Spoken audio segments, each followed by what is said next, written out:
kutumia dawa zake Corona. Ujumbe huu umeletwa kwako na serikali ya Kenya.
Good evening, welcome to Prime Edition. I am Cynthia Nyamai. The mood today, even in the newsroom, is upbeat. As we follow the story for you, Kiamba decides. We have our news reporters on ground on the tally centers who are going to give us the latest numbers just in a few minutes. But according to the numbers we have right now, UDA is leading with 1,565, and then we have Jubilee with 1,222. We will be giving you the latest number. That's a story that we have been following up for you throughout this day. Kiamba decides. Those numbers coming up shortly from our reporters in the tallying centers, and also in business we have the latest on the fuel prices. But first, let's have the latest highlight. Tallying of votes underway in Kiamba after a dramatic day of vote casting. Paul Gisheru has a case to answer. ICC confirms charges against a Kenyan lawyer. Moving to quell more animosity. President Uhuru Kenyatta meets Marsabit leaders.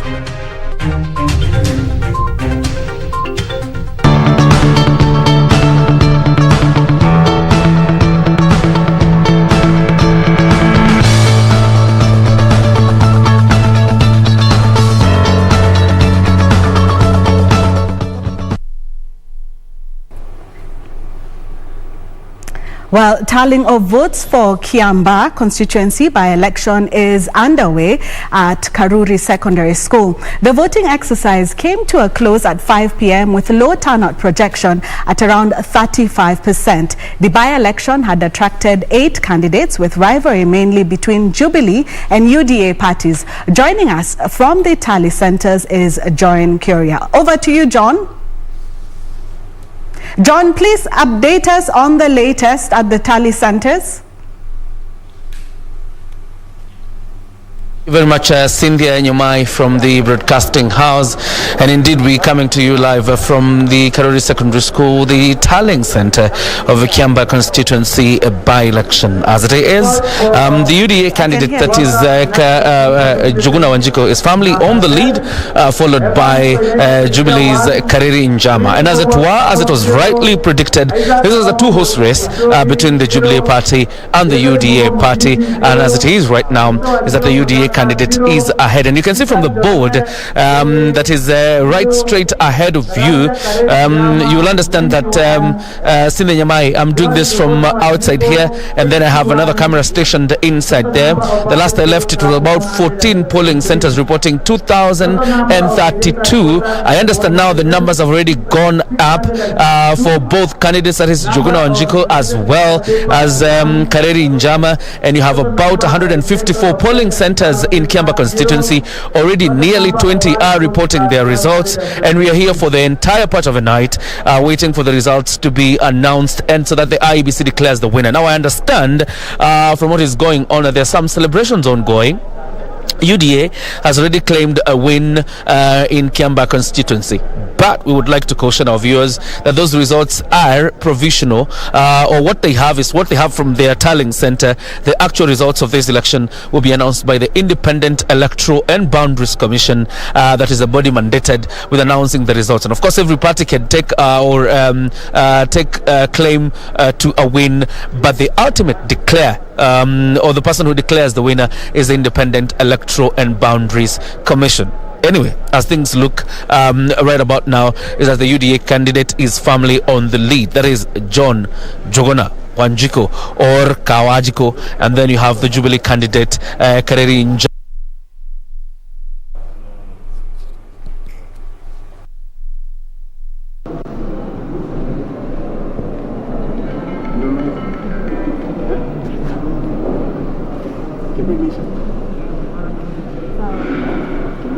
Seem to have lost John, but we'll definitely be following up that story for you. Let's catch up now with a story that we had highlighted earlier, where the International Criminal Court pre-trial chamber has confirmed charges against the Kenyan lawyer Paul Gisheru.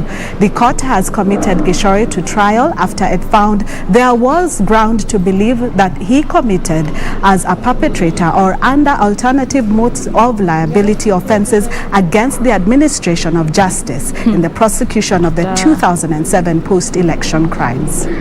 Now we all have to access that. The court noted with relation to 8 witnesses, Gisheru alongside other people allegedly identified, located and contacted witnesses, offered and paid witnesses with financial or other benefits, and threatened or intimidated them in order to induce them to withdraw as prosecution witnesses.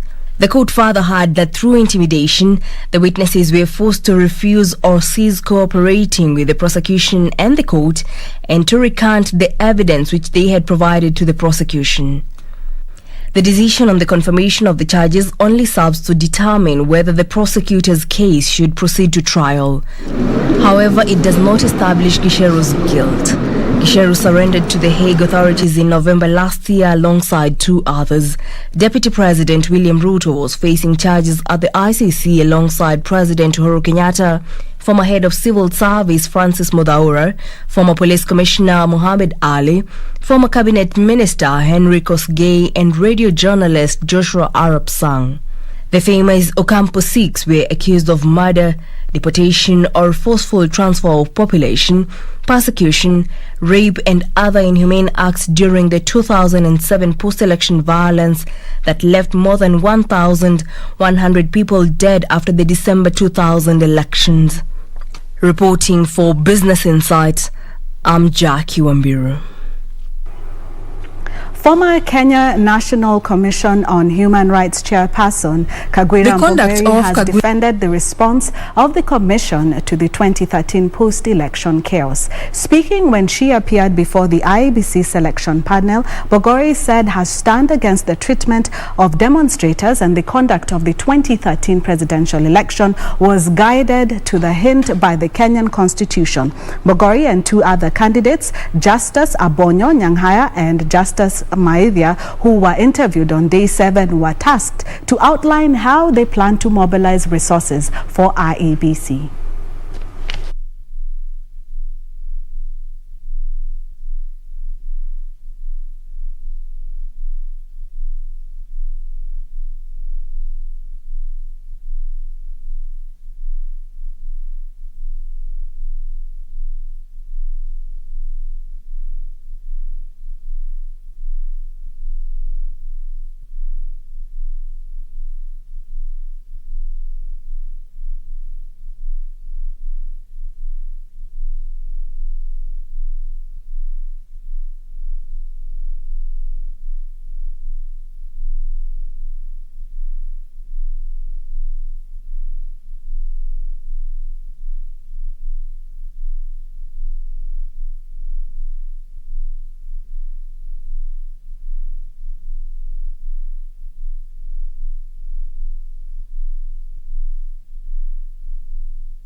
who has been involved in several election petitions, vowed to seal all loopholes in the Commission's procurement processes. Can we have homemade-based solution to procure materials locally? That will be cheap too.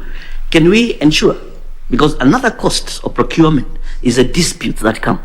You'll find what we call vendor wars, suppliers going to the PPDD, going up to the ICO to challenge the process of procurement. Can we be able to have a tentative dispute resolution when that comes? Because that will also reduce the cost. 15 more candidates are lined up for the interviews. Reporting for Business Insight, I'm Safin Aching Ouma.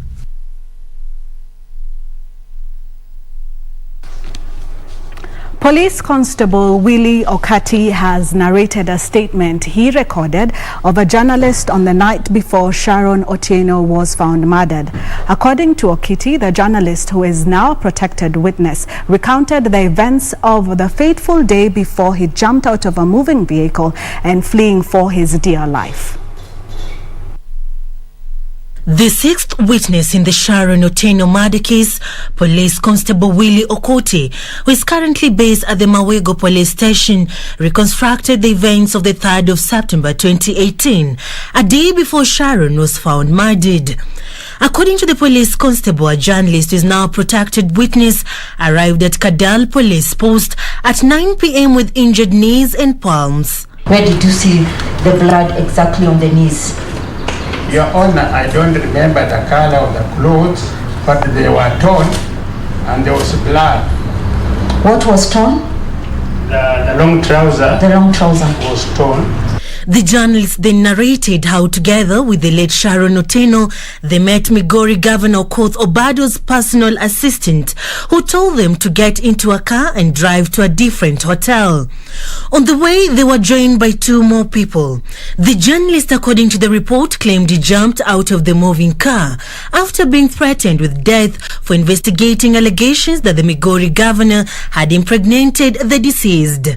His reportee further told me that while in the vehicle, he was threatened that he will be killed.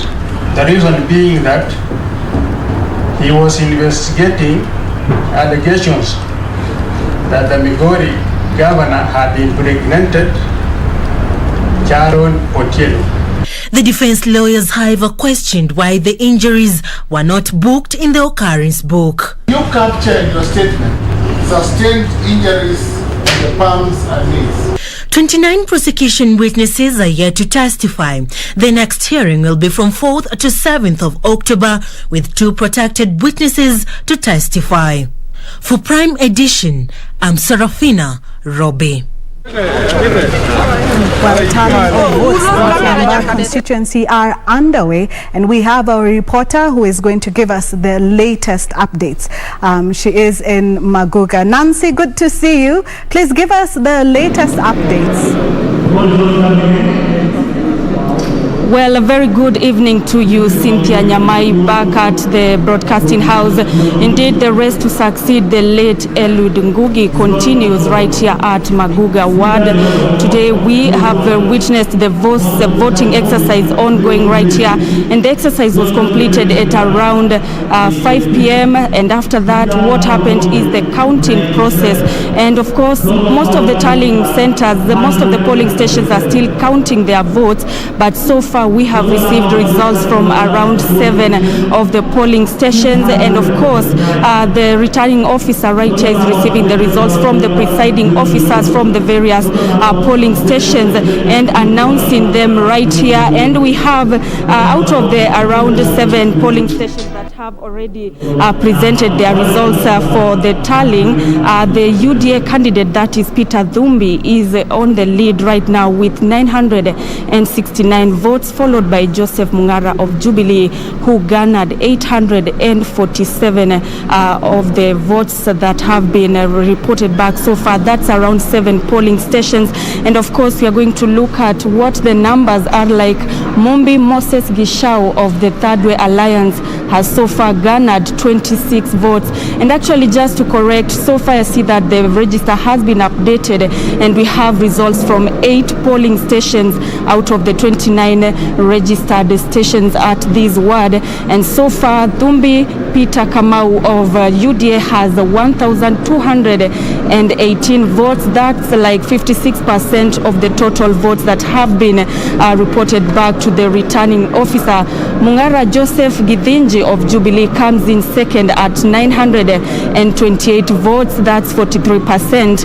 Mumbi Moses Gishau has 26 votes. And of course, Mugo Peter Njoroge of PPK has garnered 6 votes so far. Those are around 8 polling stations out of the 29 that are registered under this ward. And so far, out of the 18,374 registered voters, the voter turnout at the moment stands at 11.85%. The valid votes, the total of the valid votes so far is 2,178, while the rejected votes stand at 16, whereas the votes cast so far are 2,178.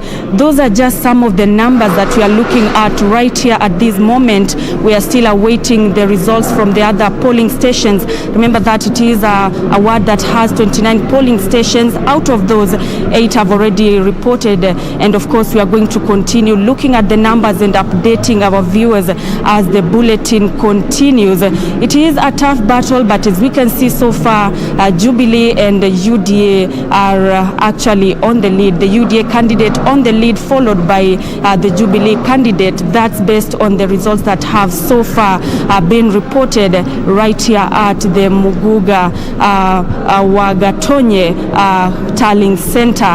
Cynthia, Nyamai, we are going to continue keeping tabs on everything here and updating our viewers.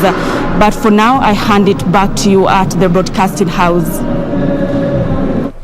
All right, thank you, Nancy. As you heard it from Nancy, they are on standby. They'll probably be there the whole night, just giving us the latest updates. And as she has just told us, UDA is still on the lead with 2,032, and also Jubilee following right behind with 1,653. Again, UDA 2,032 and Jubilee 1,653. Those are the latest numbers you've just had. Our reporters John and Nancy live from Muguga and from the Kiamba constituency, where we have the by-elections. We'll take a short break, but after that we'll have more stories for you, including in business, where we'll be talking about the latest fuel prices.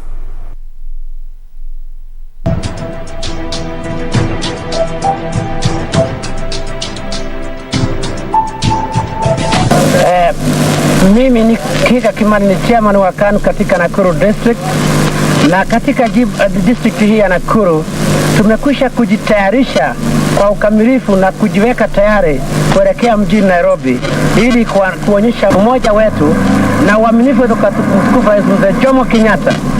Katika Nakuru district vijana wamejitokeza zaidi ya 25,000 au 30 kuanzia umri wa miaka 18 hadi 30 wa military reserve kupambana na atakayejaribu kuipindua serikali hii ya Kenya.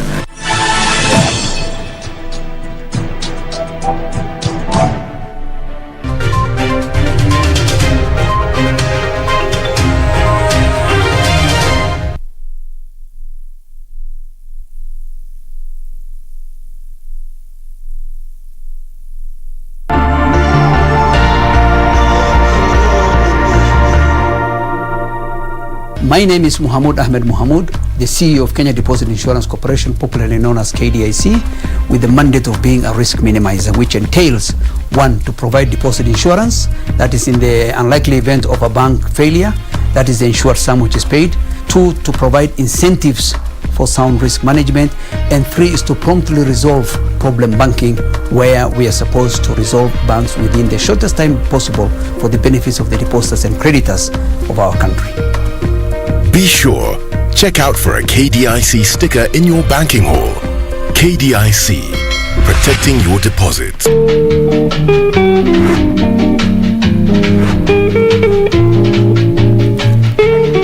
Mheshimiwa alinipatia ngili 10 na nyinyi mnaandika ngili. Wewe ni nani? Wewe usiniite. Samson na Delila. No. Mumefikishwa hapa kotini mara 3. Leo unakubali ama unakataa? Nani akubali? Siwezi kubali vitu. Mashtaka yote mawili. Nakataa zote mimi mheshimiwa. Mashahidi wako. Yes. Anasema akisema mambo ya kukuonga. Hata mimi sijasema vile unapelekanga. Ngoja mzee. Ndio ni kweli. Nyamaza, wacha hasira. Lakini sasa mchunguze huyu jamaa, huyu anaitwa Ketuta hayuko nomo. Mimi naweza kukwambia sikia vile anapayuka.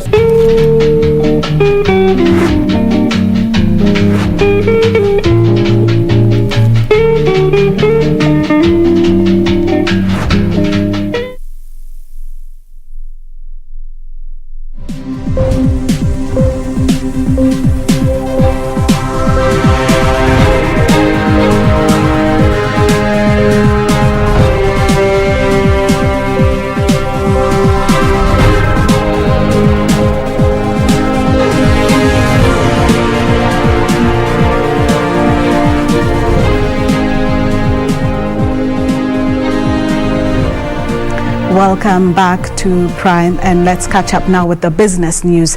The Senate Committee on the Energy has summoned the Energy and National Treasury Cabinet Secretariat to deliberate on ways to curb the cost of cooking gas and power bills. The committee says the introduction of taxes on fuel and cooking gas has raised the cost of living in the country, hitting the poorest harder. Committee Chair Ephraim Maina says the committee will engage other stakeholders to craft ways of easing the cost burden on Kenyans. This month, the National Treasury reintroduced a 16% value-added tax liquefied gas after delaying it for 1 year. This has increased the cost of the commodity by between 150 to 300 shillings, causing a major public uproar. The Energy Petroleum Regulatory Authority has also been accused of being insensitive to Kenyans by frequently adjusting fuel prices. Most people are going through a fairly difficult economic time. And we feel that kind of taxes that have been leveled, like on the MECO, cooking gas, at that basic level is a bit too much for ordinary people. The Senate Energy Committee says it has summoned the Cabinet Secretaries for Treasury and Energy to find a solution to the high cost of fuel and cooking gas. We intend to engage the Ministry of Finance, the Ministry of Energy, and see what can be done. Anything that is possible to be done to alleviate the cost of living of the ordinary people. Ours is to oversight government, push government in the interest of the people, and try to voice the concern of the ordinary man. Committee Chair Ephraim Maina says EPRA should hold off any future hikes until a solution is arrived at through stakeholders' consultations. Maina says the committee is alarmed at the frequency at which National Assembly is increasing taxes on basic commodities affecting the common mwananchi. These increases have been happening almost every quarter, every 3 months. Therefore, it's something we have to carry on pursuing. Juni Karisambele from Mombasa County.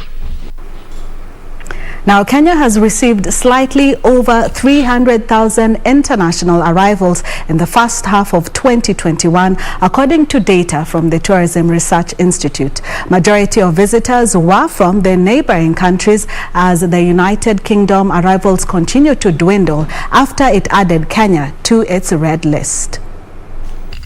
Majority of the arrivals were from the US, with almost 50,000 Americans visiting the country. Ugandans were second with 31,000 visitors. UK dropped to number 5 in what the Tourism Ministry says was occasioned by effects of unfair travel restrictions that saw Kenya being added in the COVID-19 red list. According to the report, most visitors came to visit family and friends, while 93,000 came for meetings, incentive, conferences and exhibition purposes. Jomo Kenyatta International Airport was the major point of entry in terms of air transport, accounting for 71.7% of the total arrivals, followed by Moi International Airport Mombasa, and finally Wilson Airport. Other points of entry constituted 69,000 arrivals. January and June recorded the highest number of visits. This comes even as Kenyans in the diaspora continue to increase their investments in the tourism sector at the coast. The diaspora want to leverage on product diversification to attract tourists during the impending peak season. as you come in, you're coming in and we're taking you to a different place. You can go to a campsite area in the evening where you can be able to see hippos by a river or flamingos. You can see something different. So we are moving away from the traditional idea of going to the big parks and focusing on the local areas. Benson Rioba reporting for Business Insights. Now to Tax 101. Have you rented out your property for residential use? If you have, then you're required to pay residential rental income at the rate of 10% on the gross rent received. As our reporter Caroline Jenga explains in this week's episode of Tax 101, there is a huge difference between residential income tax and rental income tax. Rental income tax is charged on rental income received from renting out property. Taxation of rental income depends on how the rented property is used for residential or commercial purposes. On the other hand, residential rental income, also known as monthly rental income, is the earning derived from renting out residential properties for use or occupation.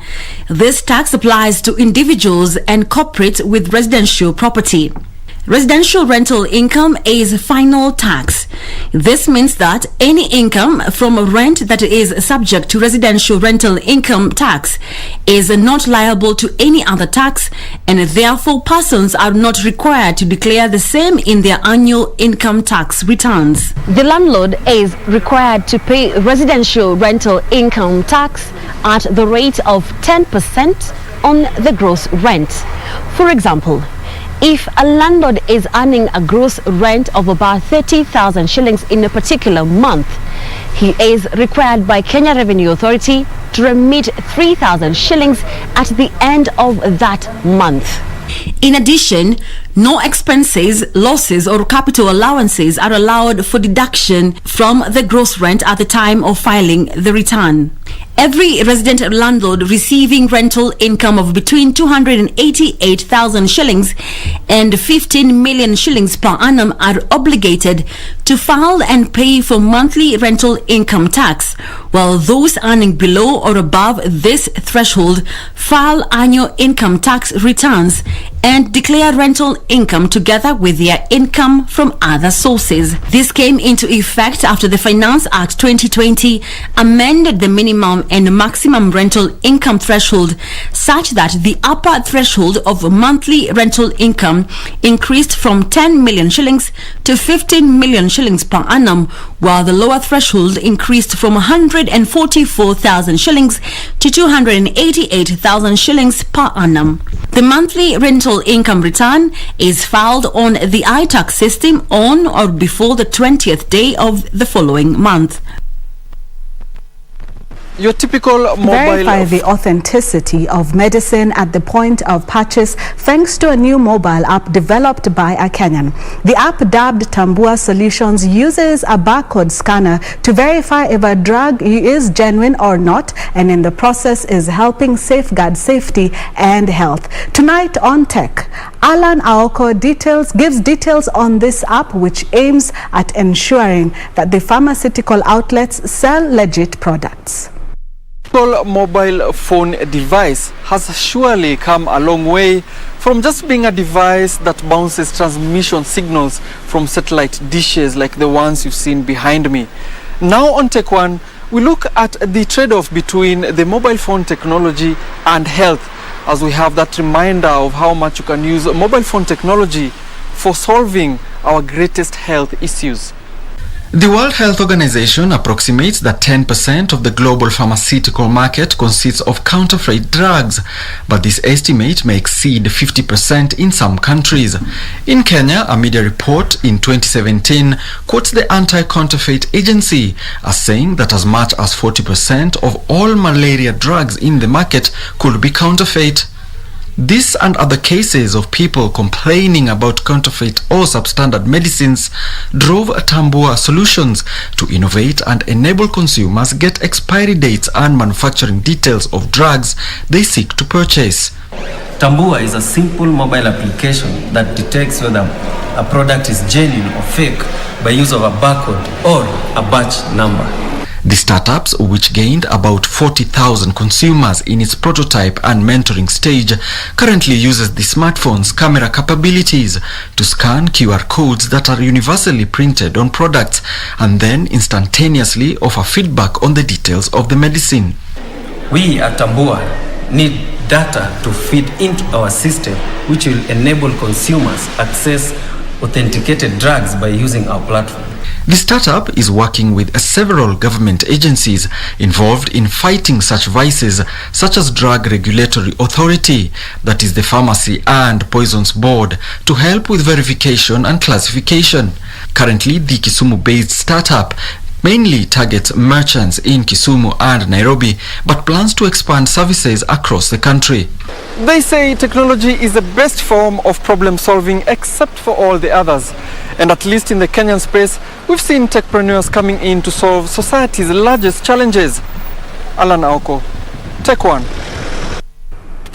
Thank you, Alan, for that report. Tech One will be coming in every Thursday. Remember, you can send us your feedback on KBC Channel 1 on all our platforms, Twitter, Facebook, and also Instagram. That story actually was an idea that we got from your feedback. Moving on, the government will start fresh stakeholder meetings to resolve the standoff that has seen delays on construction of the Malawa Dam in Kinangop, Nyandarua County. The 35 million shilling dam has been rocked by controversy, with horticulture farmers claiming construction of the multi-billion shilling dam will dry off Lake Naivasha, that is the lifeline for their farming activities. Construction of the 35 billion shillings Malawa Dam in Nyandarua County is yet to start a year after it was commissioned. Flower farms and water users have been opposing its construction, saying it will dry off Lake Naivasha. The government seems to have caved in to the demands, calling for fresh consultation meeting with key stakeholders to solve the standoff. That from the source to the users, it is a very wide area in terms of geography, but is also having a lot of interest because of the economic importance of the ecosystem around Naivasha, and therefore it is important everybody is carried along. It is important that everybody's input is considered, even as we do the final design work and resource mobilization. However, Water CS Cicely Karaoke says once constructed, the dam will provide a long-lasting solution to the endemic water challenges in Nakuru County. The final inspection of this project, so important in a manner that the water which is now going to be conveyed, you have witnessed me putting on the system from here. And the system, we've also watched that the meters, the water now has started running. This water is being conveyed all the way to the Naivasha Industrial Park, where I'm inviting that we now move so that we can see the booster tank and the water that is already there, and we can move all the way to the end position to be able to witness the flow of this water. Now, Nakuru County and its environs are considered water deficient regions by the Water Management Resources Authority. The CS further says plans are underway to construct 2 more dams in Nyandarua County in an attempt to address water scarcity in the region. Improvements or variations that we may wish to undertake, and which I have directed the team of Central Rift here today, represented by the chairman and the CEO and the board members, that the water kiosks which are going to convey water to the residents who are on the critical path, on the way of the pipeline as it finds its way to the industrial park, be constructed in the coming up to 3 weeks is the time we have agreed, so that by the 2 dams are part of the planned water projects that will supply water to the planned Mai Mahiu and Naivasha Industrial Park.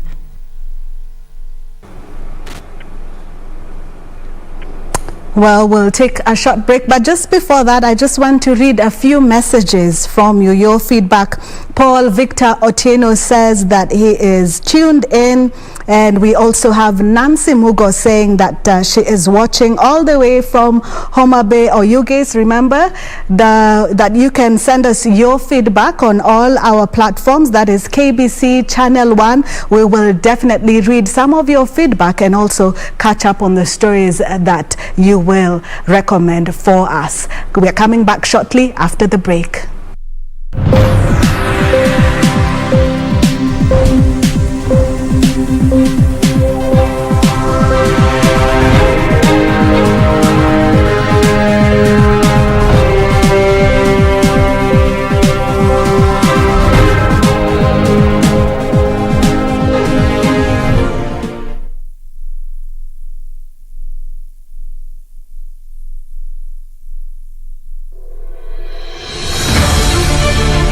If you have been in contact with someone who is suspected or has tested positive for COVID-19, self-quarantine for 14 days and call 7194 for help.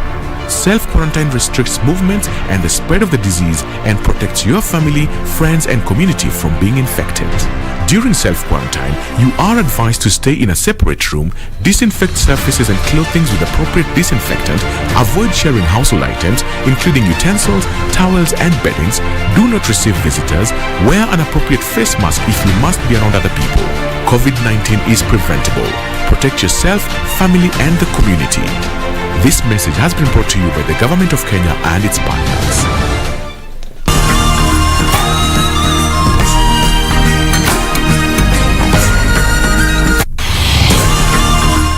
This week on Surura, a warrior whose weapon of choice is glass.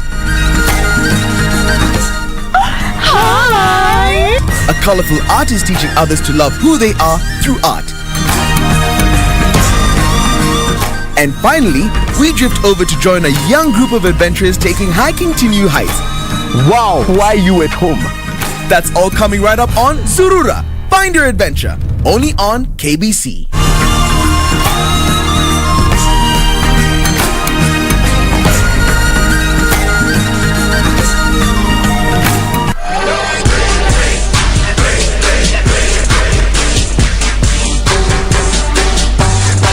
I'm gonna bring chaos to you, and chaos is gonna bring you to the hospital.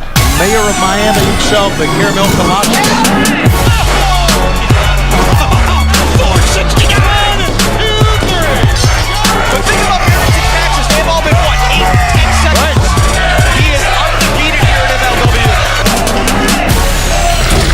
Barrington Hughes has been unstoppable.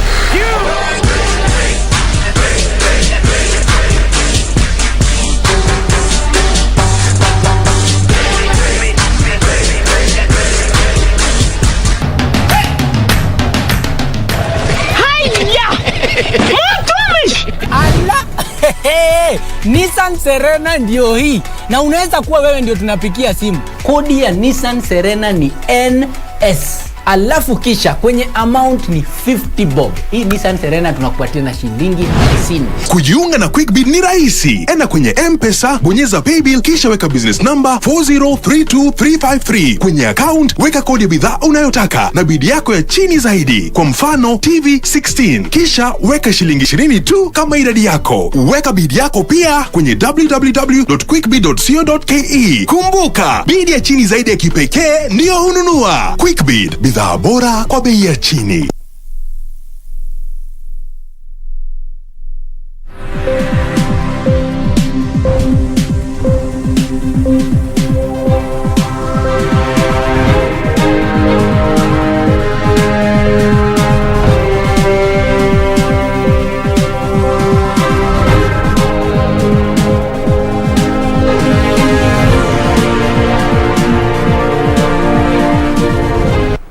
Welcome back to Prime Edition. I am Cynthia Nyamai. Now, let's catch up with the day's business stories, where Kenya is turning to passion fruit farming to increase production of the fruit that is on high demand in Europe. The government has launched various initiatives aimed at encouraging more farmers to embrace the fruit. The European Union plans to spend 500 million shillings in 12 counties to stimulate passion fruit farming. Passion fruit is the third most popular fruit in Kenya after mangoes and avocados. Edwin Kipkoech Rono ditched maize farming in 2018 after market prices collapsed by 40% while the cost of production jumped by 30%. Rono started off by planting passion fruit seedlings on 3 acres at his farm before gradually expanding the acreage the crop covered to 14 acres. Rono says after every 3 months, it gives him more than 3 times what he used to get from 40 acres planted with maize in 1 year. Ukulima ya passion na mahindi, passion iko na faida juu sasa ukiona ni pesa ya kila wiki. Mahindi unapatanga kwa mwaka. Rono says passion fruit farming is less labor intensive, requires less land for cultivation and has a lower cost of production. Tutafute njia badala ya kufanya kazi ya farming. Tuione kazi vizuri yenye itatupea faida. Juu hii kazi ya passion iko na faida. Farmers are now planting fast maturing passion fruit variety that takes only 6 months to mature. On an acre, one can harvest between 1,200 to 1,500 kilos per season, with the yield fetching an average of 140,000 shillings. To help farmers access additional international markets, the European Union plans to spend 474 million shillings to strengthen passion fruit farming in 12 counties. Under the Market Access Upgrade Program, the EU is training farmers on proper passion fruit husbandry and offering quality seedlings that requires minimal chemical treatment to grow. So through markup, we are able to promote youth entrepreneurship within agriculture and also access to jobs within agriculture. This is to ensure the fruits meet the high phytosanitary set by the EU bloc. The market access program will be rolled out in 12 counties and will also target an additional 9 food crops. Benson Rioba reporting for Business Insights. Talk about turning passion into profit. Now, the phenomenal wildebeest migration that involves movement of hundreds of thousands of wildebeest, zebras and gazelles across the Masai Mara National Reserve and the Serengeti National Park ecosystem has begun. The migration that is mainly motivated by the search of pasture sees over 200,000 wildebeest killed by predators, injuries or exhaustion. As Irene Muchuma Odim narrates on this week's episode of Magical Scenes.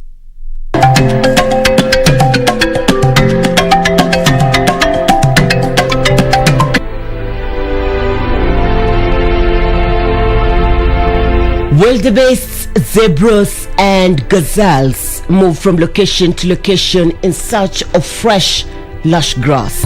It's during this time of the year between July and August that we all look forward to as we experience this great spectacle. I think the month of July was off to a slow start. Everyone, every potential traveler was waiting for word on migration, which unfortunately, delayed by a few days. But as of yesterday, we've had a few groups of the wildebeests crossing over at Sand River. Other than the wildebeest migration spectacle, Mara is also home to other wildlife such as the Big Five. It feels like family, it feels like home. It's just been the best honeymoon ever that I can imagine. It's heaven on earth. So if you haven't come, you should definitely come. Time like this, we have many international tourists coming in because of course the vaccines have come in and the country is now open, so we're really excited for that. For some, the Mara is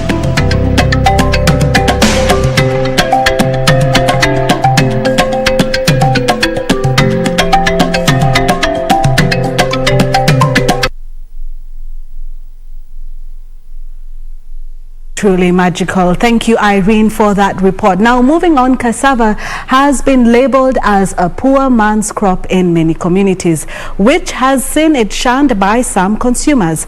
But a section of farmers in Busia County are changing the perception through commercial cassava farming. Here is our reporter, Benson Rioba, with the details on this week's edition of FarmWise.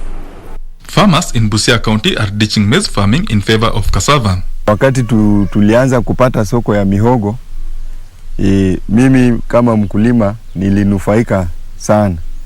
Sababu wakati niliuza cassava cuttings, ilinifanya nikapanua mawazo, nikanunua hii shamba mahali tuko. They say earnings from maize farming are very low and cannot compare with income from cassava. Although cassava has been traditionally grown in the area, many saw it as a poor man's food crop, placing little economic value on it. The narrative is slowly changing as those who embrace commercial cassava farming are reaping the profits. Na ng'ombe wakati huu sasa, baada ya kupata hii pesa, utaona mkulima anasema nataka kupanua huu kulima, atalima sasa na trakta. Utaona mtu anapeleka mtoto wake shule kwa urahisi. Utaona mwenye wako kuwa na nyumba anasema nimenunua mabati baada ya kuuza hii bidhaa, nimenunua mabati, nimejenga semi permanent yangu. Chores within a period of 9 to 12 months. You have food on the table, you have money in the pocket. With increased production, value addition initiatives have been started involving production of cassava flour. Unga ya mihogo tunachanganya na ya ngano kidogo kwa sababu ya kuongeza hiyo elasticity yake, na tunatengeneza chapati, tunatengeneza mandazi, tunatengeneza crackers, na pia mihogo yenyewe inaweza tengeneza crisps. The small-scale farmers now have an aggregation center where they hold the produce as they scout for market and negotiate good prices. Lima hata kama ameweza kuproduce maybe from a quarter of a quarter piece of land, the produce na ule atoe from 1 acre, na ule atoe from a half, na mwingine atoe from 5 acres, from 10 acres, yote tunaweka collectively na tunauza, na pesa inakuja kwa wakulima kupitia kwa cooperative. Some farmers have started reproducing the new high-yielding seedlings to sell to other farmers who are seeking to join the venture. Why are we promoting these cassava varieties? One of the reasons is that they are high-yielding. They can give a farmer at least 15 to 20 tons per acre. 2, they are sweet. Millers in the area and in other parts of the country form a ready market for the cassava. Naomba wakulima wenzangu, mihogo ni mumea ambayo haitaki mbolea, na pia ikishamea yeye huwa haitaki kasi mingi, kwa si hata kama jua iko bado itamea kama sio kama hiyo mimea zingine. Benson Rioba reporting for Prime Edition.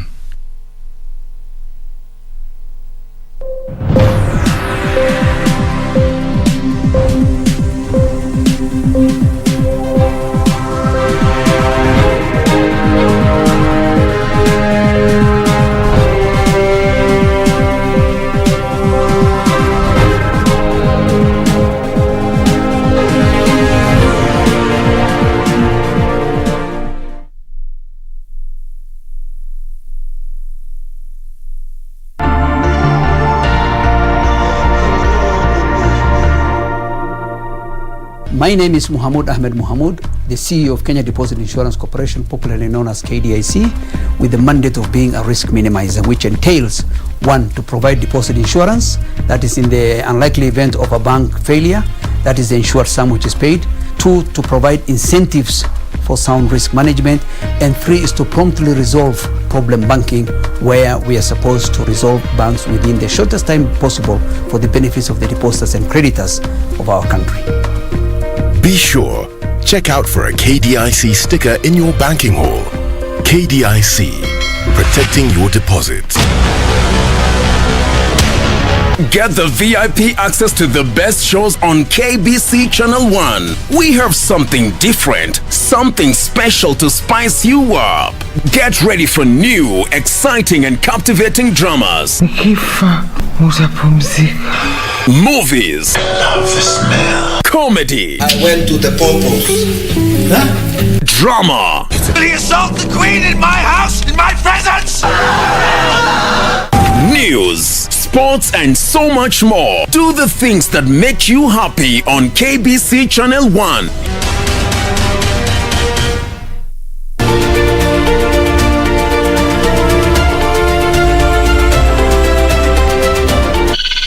The vulturine guinea fowl, an animal that has the head of a vulture, the colors of the most brilliant of species, and the tail of a peacock. What I love most about the birds is their behavior, their calls, how the males attract the females. It's very fascinating. We are still studying the reason why anybody in the group can initiate movement and all the rest will follow. This is Wildlife Warriors, and I'm Paula Kahoma.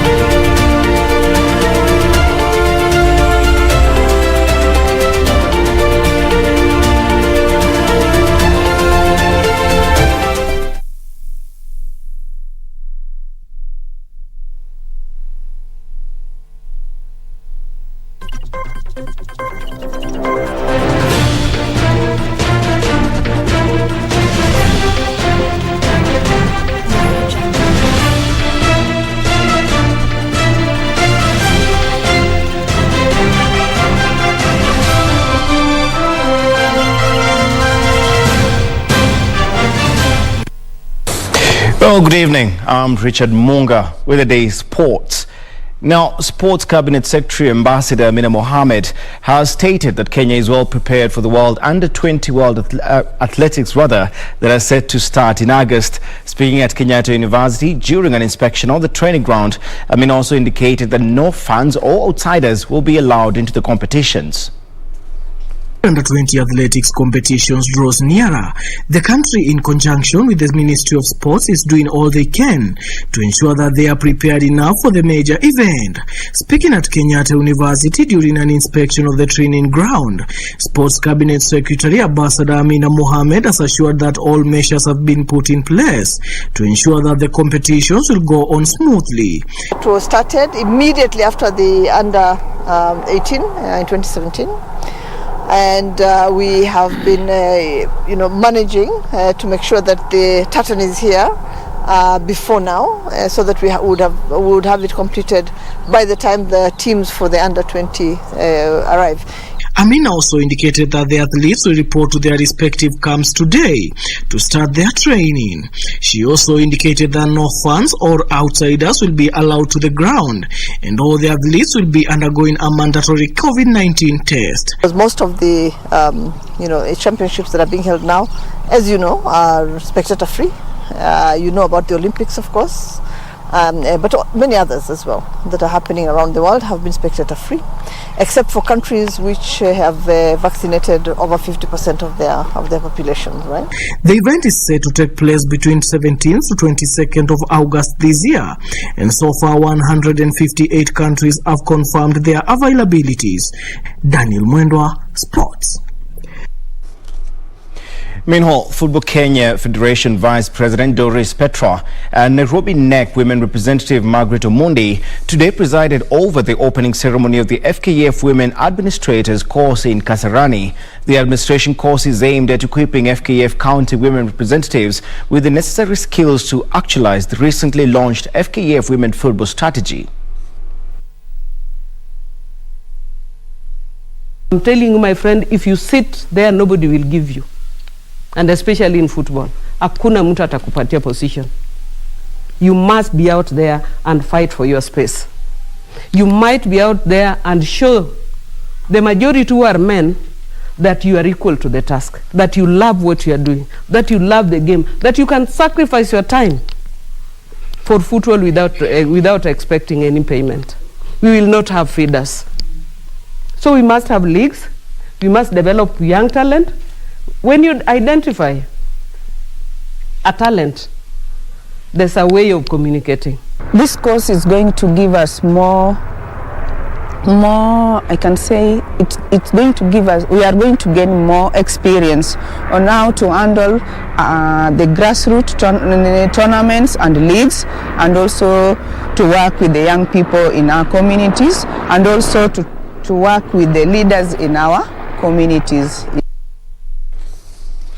Also, Kenya Breweries Limited KBL has today awarded $500,000 shillings to 3 winners of the Team Kenya Travel Kit Design Competition that was organized in collaboration with the National Olympic Committee of Kenya NOC and the Kenya Fashion Council. The 3, Alan Mbasu, Samchi Digital and Philip Muturi, received 250,000 shillings, 150,000 shillings and 100,000 shillings prizes respectively for emerging winners in their respective categories.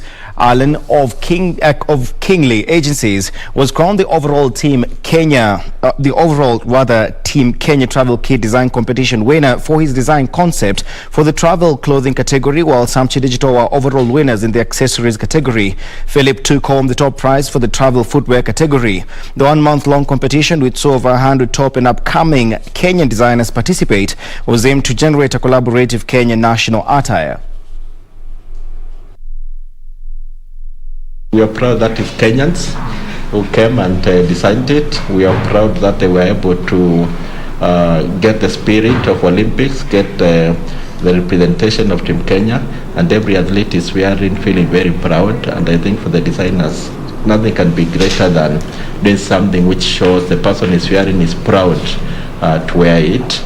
Through our association with NOC, we've been enabled to do a lot of good work with Team Kenya. Of course, we have our contribution of 45 million shillings. We have our travel kit sponsorship, but also I think we've been able to combine two big passion points for the Tusker brand, which is sport and the success of Kenyan sports, but also art, and the entrepreneurial spirit, the creative talent that exists in Kenya. This is a start of a beautiful relationship, and I'm proud to say it is the first in history. This has never happened, but Kenyan designers are working with sports, and it's a beautiful era. Matters, Nyeri and Nanyuki golf clubs will this weekend host the 2021 NCBA Golf Series, marking the second double-header event of the tournament. A tournament which will be the 7th and 8th on the NCBA Golf Series calendar will feature over 300 golfers taking to the course, with respective winners joining previous series event winners in the grand finale set to be held in December this year at the current country club. The NCBA Golf Series has so far been held at Thika, Vetlab, Kitale, Sigona, Mombasa and Nyali golf clubs. As part of the bank's endeavor to hone golf skills among the youth, NCBA will hold a 2-day junior golf series which will cater to upcoming golf talent in Kenya for junior golfers aged between 6 and 18 years. The junior series will feature events at Current Country Club from the 23rd to 24th of August and at the Muthaiga Golf Club from the 9th to the 10th of December this year.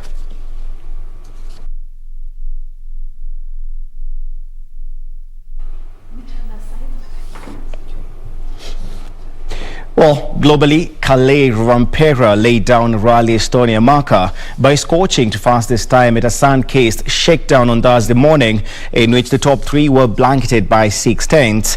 Estonia is making its second appearance on the World Rally Championship calendar and kickstarts the second half of a season that has so far been dominated by 7-time world champion Sebastian Ogier.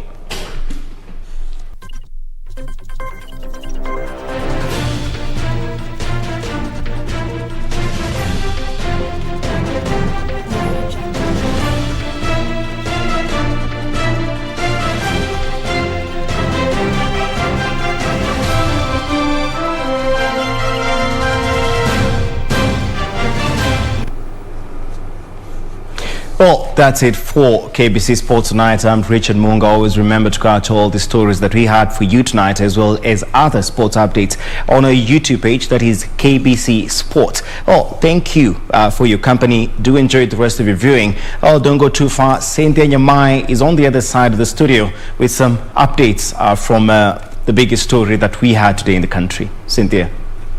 Thank you, Munga, for the sports news. I've just been catching up with our reporters Nancy and John in Kiambaa. They are at the tallying centers. Nancy is in Muguga. We spoke to her earlier on. And the latest numbers so far, as you can see on the screen, UDA has 5,005, and also Jubilee right behind 4,602. So UDA is leading with 5,005. Jubilee right behind them, 4,602. You heard Nancy earlier say that they will be at Kiambaa throughout the night to give us the updates, and those updates we're going to share them on all our social media platforms. That's KBC Channel 1 on Twitter, Facebook and Instagram. We will be keeping you updated on the by-elections at Kiambaa. That's it from now from our desk. See you tomorrow.